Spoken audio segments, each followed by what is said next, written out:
Holding the Copenhagen Summit on climate change to ransom. In a podcast he'll record tomorrow, he'll say that never again should the world face the deadlock that threatened to bring down the talks. Well, our chief political correspondent Laura Kuenssberg is here.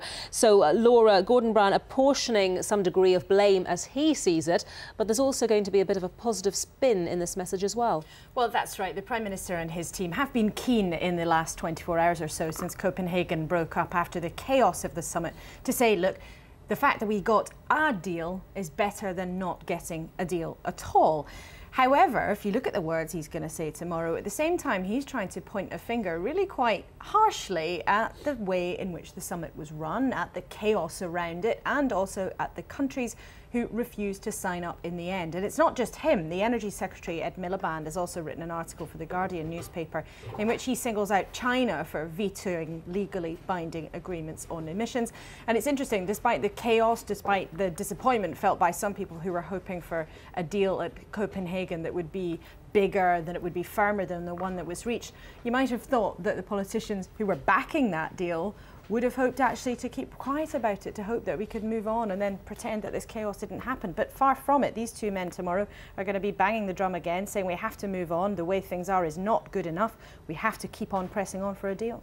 Well, the UK and other participants, if they're going to make anything out of Copenhagen, they're going to have to look carefully at the arrangements, aren't they? Because, you know, it had to be on this scale to be worthwhile, but yet the very scale was what caused the problems in trying to reach some kind of agreement in the first place. Well, it's interesting, you're right. I mean, how do you reach a global deal if you don't talk to every country in the world? On the other hand, how do you do a deal if you've got 193 different countries each trying to get their own way? And both the Energy Secretary and Gordon Brown are actually going to be talking about this tomorrow, saying in their view there is a need to change the way in which the UN body, which has been in charge of all of this, works, because I think many people who were at Copenhagen, and probably many people at home who saw, just even seeing the pictures of the sheer numbers of people, the kind of circus around it, might look at that and think, is this really the best way to do it? But it's a difficult conundrum to see how you'd be able to streamline an agreement when, as you rightly point out, it's not perhaps worth the paper it's written on unless you have a large number of countries willing to be involved.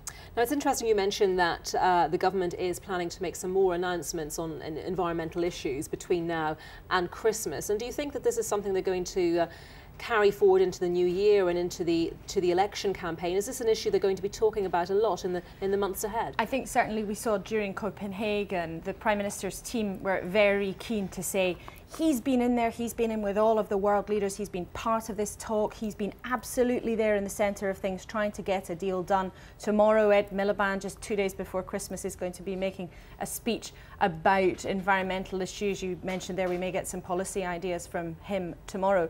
So I think there's no sign of this disappearing, even though some people say in Westminster, actually during this time of recession is an environmental message really the kind of thing that people want to hear. But I think it's very clear from the fact that Gordon Brown and Ed Miliband are both raising this subject in a high-profile way tomorrow.